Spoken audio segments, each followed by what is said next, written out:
How do you build an email list?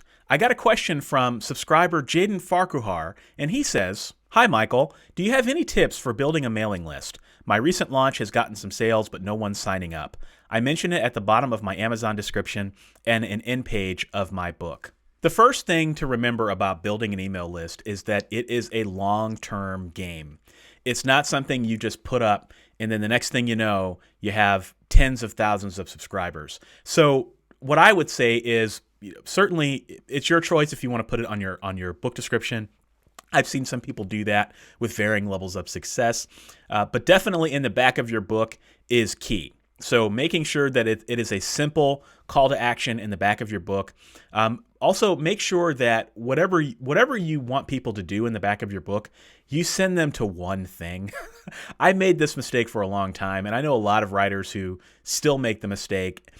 When you give people too many choices at the back of a book, they get analysis paralysis. So what you don't want to do is at the end of a book say, sign up for my mailing list. Oh, and buy the next book in the series. Oh, and visit my website for more information. If you want them to buy the next book in your series, then guide them to the next book in your series. If you want them to join your list, focus on getting them to join your list. Whatever you pick, lead with one, and just, if you can, just have one call to action. So if you want people to join your list, make that be the last thing in your book so that there's nowhere else for them to go. Then when you have the page on your site with the email sign-up list, make sure that that page is a squeeze page. A squeeze page is a page on your site that doesn't have any of the top-level navigation. The only thing they can do is take action on that page or leave. That is another thing you want to do as well, because, you want people on your website, but you don't necessarily want them to, oh, what about this? And then they click away from your mailing list, which is why you brought them there in the first place. The next thing, moving down the order of things here, is to make sure that you have something that you're going to give people when they sign up. So it's one thing to say, join my newsletter to get updates. That's really not that sexy. It's not that exciting.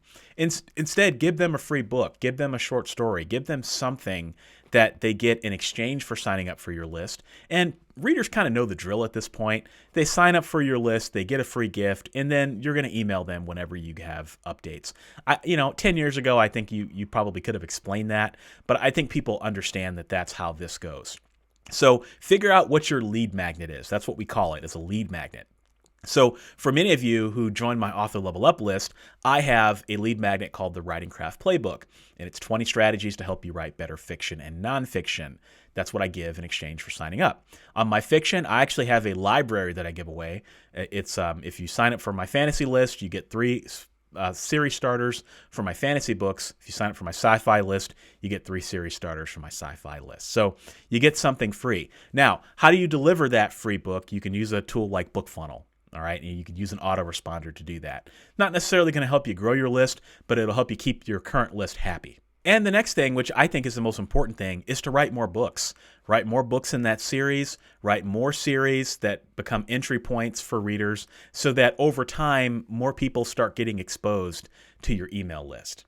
It's a long haul. Like I said, it's not something that just happens right away. And just be patient. It's tough to see no one sign up for your email list every week. And you might feel like, what's the point of doing this?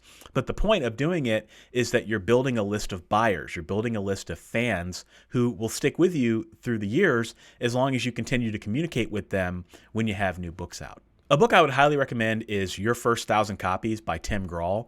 This book is a book that's focused on marketing, but the main focus of the book is growing an email list. So if you need some help on that, I would definitely recommend you check his book out.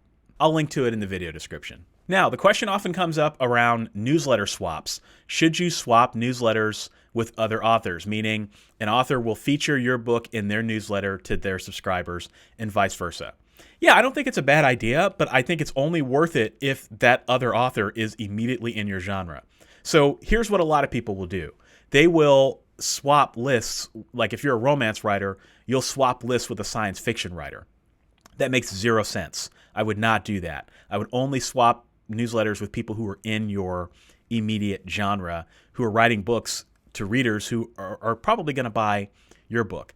That's the first thing.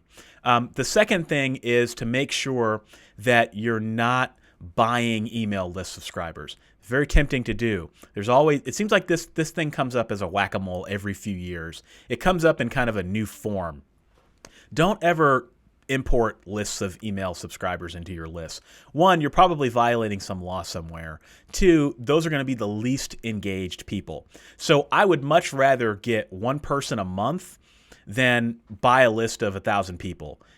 Not a good idea. First off, don't ever buy a list of anybody. But even if you can get a list of people for free, don't do that either, because one, it's going to impact your subscription, your open rates, all that stuff, and it can get you blacklisted with your email service provider. So focus on organic growth. That is so critical.